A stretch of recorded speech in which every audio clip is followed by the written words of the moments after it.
I was standing in the break room at work, eating a store-bought cupcake with a paper Happy 40 candle I'd shoved in myself, when I realized no one in my family was going to call. Not my parents, not my older brother Darren, not even the woman I was supposed to marry. My name's Grant Meyer. I'm 52 now, but I'll never forget the day I turned 40, the day I finally said, screw it. I grew up just outside Minneapolis, in one of those tidy suburban neighborhoods where people ratted you out if your grass got too long. Second son, second thought. Darren was the golden boy. Football star, law degree from Notre Dame, married young, the works. I got "Don't rock the boat" and a lot of side-eye when I didn't follow the script. Every year my birthday was treated like a scheduling conflict. When Darren got his law school acceptance letter, that was on my 28th birthday. We went out for a celebration dinner that was really just about him.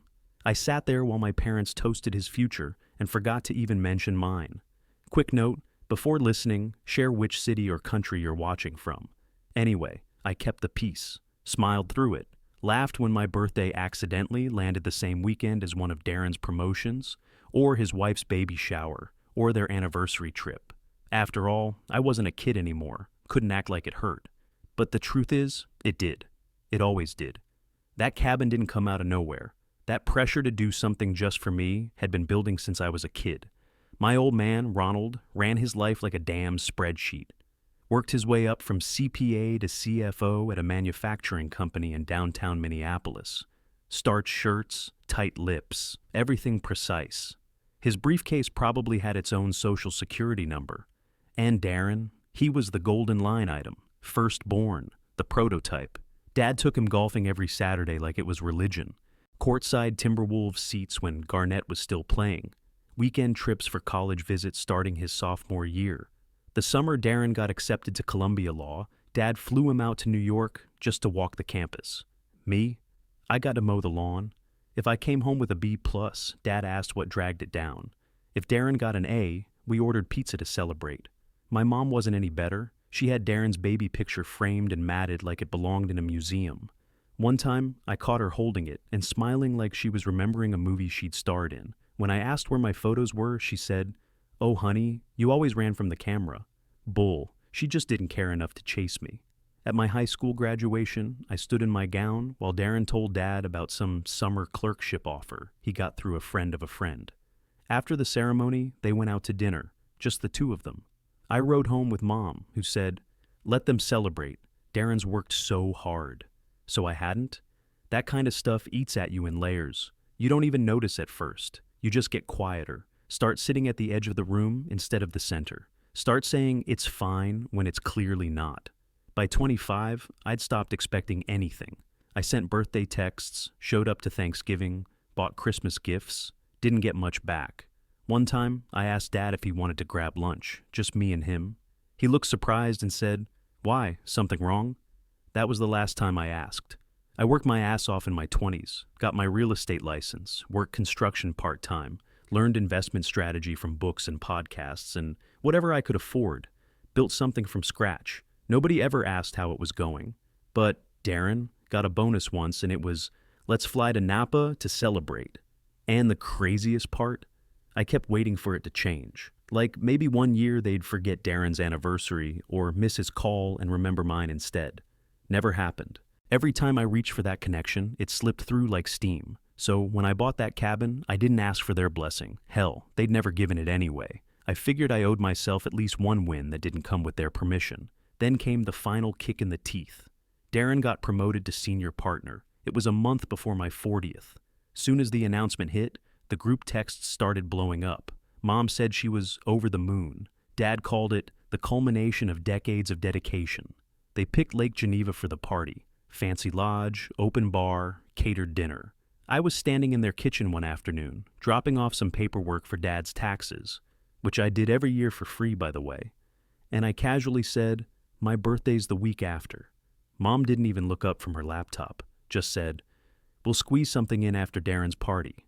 Not, "What do you want to do?" Not, "We'll celebrate both." Just squeeze something in, like fitting me between dental appointments and oil changes. That's when it landed. I wasn't forgotten. I was optional. Darren got a weekend retreat. I got leftovers. On the drive home, I didn't turn the radio on. Just sat there with both hands on the wheel, jaw clenched so tight I felt it in my neck. At work, I'd just closed a 3-property flip. Took months of negotiations, contractor headaches, endless back and forths with the city. That deal brought in the highest quarterly return our firm had seen in 4 years. My cut? 62 grand after taxes. I didn't tell anyone. I just went home, cracked a beer, and opened Zillow. Every night for a week, I sat at my kitchen table scrolling listings.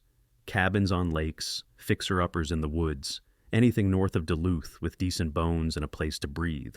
I kept coming back to this one, in Ely. A rundown A-frame sitting just off Bear Lake. The dock was half rotted, siding needed love, but it had space. Trees, stillness. I called the agent the next day. She said someone else was interested. I said I'd wire the deposit within the hour. I didn't hesitate. I didn't ask permission. I didn't even blink. The down payment left my account the day before my birthday. I called in sick the next morning and hit the road at 6 a.m.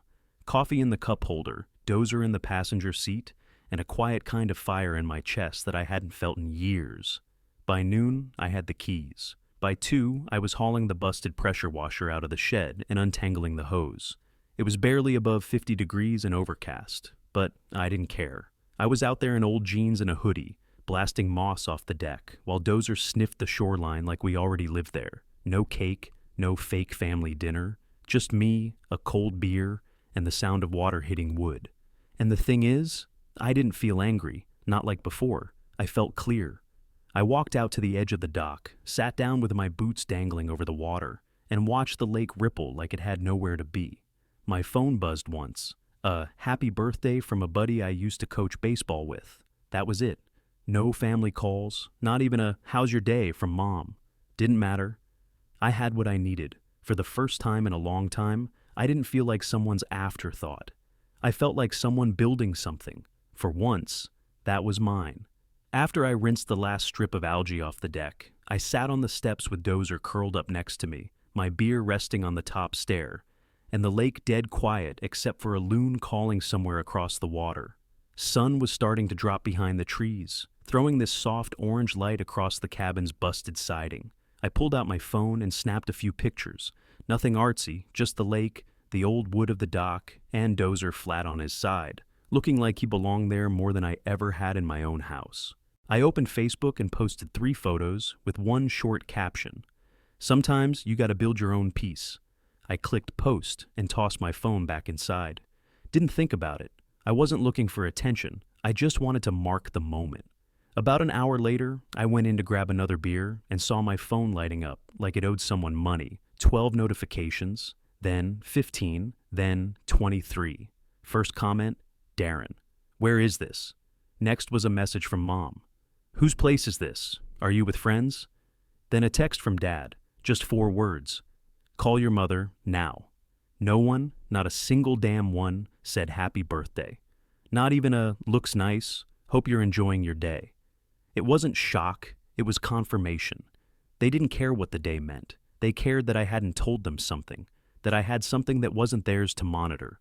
I stood there holding the phone, heart rate steady, like my body already knew not to expect more. A few old buddies commented, guys I'd played softball with years back. Looks peaceful, man. That your place? Congrats. Hell yeah, brother. Nothing deep, but enough to remind me there were people out there who could recognize a good thing without needing to own it. But the people who were supposed to care, the ones who spent their whole lives telling me to keep the family close, radio silence, except the panic that I hadn't looped them in. I left the messages on read, no replies, no likes, no clarifications. The next morning, I woke up to 3 missed calls from mom, 1 from dad, and a half-baked comment from Darren under his original post. Seriously, Grant, what's going on? I didn't answer. I fed Dozer, made coffee on the old propane stove, and sat on the dock with my boots off, toes grazing the water. I watched a canoe drift across the lake like it didn't care where it was going. My phone kept buzzing. I let it. I wasn't about to explain myself. Let them stew. Let them sit in the space they made by ignoring me for years. I'd built something quiet, something real, and I didn't owe anyone a tour. By Thursday, the group text came in, mom, all caps. Sunday dinner, mandatory. No, how are you? No, can we talk? just an order. I stared at the screen, thumb hovering over ignore, but something in me wanted to see it play out. I knew exactly why they wanted me there, not because they missed me, because I'd slipped out of their grip. Sunday night, I parked at their place in Minnetonka. Big colonial house with the perfect lawn and the little brass plaque with our last name on it. Walked up the driveway in jeans and a flannel, boots still dusty from the cabin. Didn't shave. Didn't bother with a gift of wine like I usually did. Mom opened the door, eyes flicking up and down like she was taking inventory. "You look tired," she said. "I'm fine," I answered. Inside, the house smelled like baked cheese and bourbon, same as always. I walked straight to the dining room. Darren was already at the table with Jenna. She was scrolling on her phone, smirking like she was in on a joke. "Hey, Grant," Darren said, tone light but eyes sharp. "Been a while?" "Yeah," I said, pulling out a chair. Dinner was silent at first, just the sound of forks scraping casserole and Dad clinking ice in his glass. Halfway through, Dad leaned back, cleared his throat. "So, this cabin." I didn't pause. "It's mine." Mom stopped chewing. Jenna's phone went face down. Darren blinked. "Yours?" "Yeah," I said. "Bought it last week." "Where'd you get the money?" Darren asked. "Bonus," I said, stabbing a piece of casserole. "From work. Real estate pays off when you work harder than you talk." Dad's eyebrows went up a notch. Mom shifted in her seat. Darren leaned back, crossing his arms. "That's a big decision," Mom said finally. "Why wouldn't you tell us?" Dad asked. "You've never been good with money," Mom added, voice pinched. I dropped my fork. "There it is. Same old script." Darren frowned. "No one's scripting anything, Grant. We're just surprised." "No," I said, leaning forward. "You're not surprised. You're annoyed. Annoyed I did something without clearing it with the committee." Dad's jaw tightened. "Watch your tone." I laughed once, sharp. "My tone? None of you even texted me on my birthday. Not a word. But the second I buy something with my own money, you call an emergency meeting." That shut them up for a second. Even Jenna looked down. Mom started again, softer but still prying. "Honey, we just worry." "Stop." I held up a hand. "I don't need your approval. I don't want your input. I'm done being the backup plan." Darren's mouth opened like he was about to say something, but I cut him off. "Don't. Not this time." The table went still. Dad stared at his drink. Finally, Darren tried again. "Grant, come on. You're making it sound like we don't care." "You don't," I said. "Not unless it's convenient. Not unless it's about Darren." Jenna cleared her throat, but Darren shot her a look. Mom tried one more angle. "We're family. We share things." "No," I said, pushing my chair back. "We share Darren's things. We hide mine." I stood. "I'm not hiding anymore." Mom reached out like she might touch my arm, but stopped halfway. Dad kept staring into his bourbon like it held an answer. Darren looked at me, half guilty, half angry. I grabbed my jacket off the back of the chair. "Enjoy the casserole," I said. No one moved. I walked out of the dining room, boots loud on the hardwood, and headed for the door. Behind me, I heard Mom whisper, "What happened to him?" I didn't stop. I got in my truck, started the engine, and pulled out of that perfect driveway without looking back. The next weekend, I was back at the cabin with a truck full of tools and a playlist full of 70s rock. Didn't matter that it was still cold and the roof leaked when it rained. I patched what I could with some cheap shingles and a roll of roofing tape. Sanded the hardwood floors until my shoulders ached, replaced rusted-out window locks, fixed the screen door so it stopped slapping every time the wind kicked up. It wasn't pretty, but it was mine. The guy across the lake introduced himself one Saturday. Name was Roy. Retired Army vet, lived out there year-round with his lab, Murphy. Brought over a folding chair and a cooler like we'd already agreed to be friends. "You wiring this place yourself?" he asked, eyeing the fuse box. "Trying to," I said. "YouTube's doing its best," he grunted. "You'll burn the place down by June." 2 hours later, he was elbow deep in my wall, walking me through which wires went where.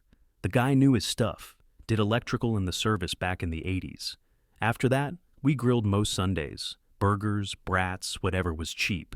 Dozer and Murphy would chase each other down the dock, soaking wet and proud of it. And for the first time in years, I started sleeping through the night.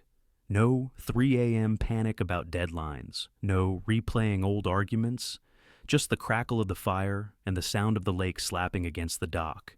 I ate better, cooked real food, walked more, thought clearer. Darren called once. I let it go to voicemail. Hey man, we should talk, just us. I deleted it, not out of spite, just didn't see the point. He'd had decades to talk, just us. Never did. A week later, my parents emailed. Subject line, would love to see more pics of the place. No mention of the birthday, no apology, just a polite way of saying they didn't like being left out. I didn't reply. I wasn't being petty, I just didn't owe them anything. I'd spent most of my life bending to make room for their comfort, quieting down, stepping aside, showing up when I wasn't invited but expected anyway. Not anymore. One Saturday, Roy and I finished rewiring the kitchen. I bought him a six-pack, and we sat on the dock, watching the sun dip behind the pines. This place suits you, he said. Yeah, I answered. It does. He nodded once, like he already knew. I hadn't told him anything about my family, didn't need to. Some people can just tell when a man's starting over. I looked out at the lake, calm, glassy, not a single ripple in sight, and realized I hadn't checked my phone in 2 days. Didn't miss it. Didn't need it. It was a Thursday afternoon, late June, sun starting to melt through the trees when I heard tires on gravel. Nobody ever came up that driveway unless I invited them. Dozer barked once and trotted toward the edge of the clearing. I followed behind him, wiping sawdust off my hands, and saw a silver Lexus crawling up the hill. Darren. He stepped out like his spine had been in a vice the whole drive, wore khakis too clean for cabin country, and held up 2 six-packs like a peace offering. Didn't know if you liked IPAs or lagers, so I brought both. I nodded once. Long drive for beer. He gave a tight smile. Figured it was time. We didn't shake hands, didn't hug. I just turned and walked back toward the deck. He followed. We sat, cracked 2 beers, let the quiet do some heavy lifting. Sun was dropping behind the pines, throwing gold streaks across the lake. Dozer settled between us, head on his paws. After a while, Darren took a breath like he was bracing for a hit. You were right, he said. I didn't answer. He stared out at the water. About everything, about the way they treated you, about how we let it happen. I looked over.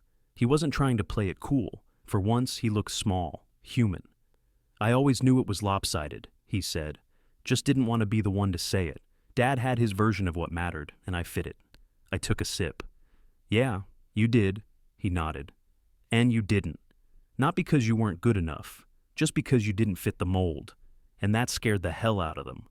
I watched him twist the label off his bottle. Half of me wanted to hit him with everything I'd been holding. The other half was too tired. He leaned forward, elbows on his knees. You earned this place. Every board, every square inch. You built it without them. Without me. That landed, not because I needed his approval. I didn't. But because I never thought I'd hear it from him. You know what it took? I said. A birthday, a phone that stayed quiet, and a half-dead doc no one else wanted. He nodded again, slower this time. I'm sorry. For the silence. For not speaking up. We sat there like that for a while. No grand speeches. Just quiet and bugs and the sound of waves lapping the shore. Dozer snored once, like even he was tired of the tension. Darren cracked another beer. You ever think about selling it? Flipping it for something newer? I looked at him. Not once. He smiled a little. Good. You shouldn't. We talked for 3 hours. About old baseball games, bad breakups, jobs that burned us out. For once, it wasn't about him. He didn't steer the conversation or hold court. He asked questions. He listened. Before he left, he stood at the edge of the dock, hands in his pockets, and looked around like he finally saw it for what it was. Not just land, but something solid I'd built when no one else gave a damn. He turned back. I hope they see it now, he said. I sure as hell do. Then he climbed into his Lexus and drove off, the taillights disappearing into the trees. A few weeks later, I got a text from Mom. Brunch for your birthday? Just us. Sunday at 10. No emoji, no passive-aggressive guilt trip, just the invite. I didn't answer right away, sat with it for a bit. Then I typed back, sure. I drove in that morning expecting nothing, no illusions. I'd already had the birthday that mattered, pressure washing a deck in silence. Their place looked the same as always, trimmed hedges, porch swing that never got used, flag hanging neatly out front like it was part of a set. Mom opened the door, smiling too wide. Happy birthday, she said, and stepped back to let me in. There was a little table set in the dining room, fruit, bagels, eggs, and a small round cake with Happy 41st Grant written in blue frosting.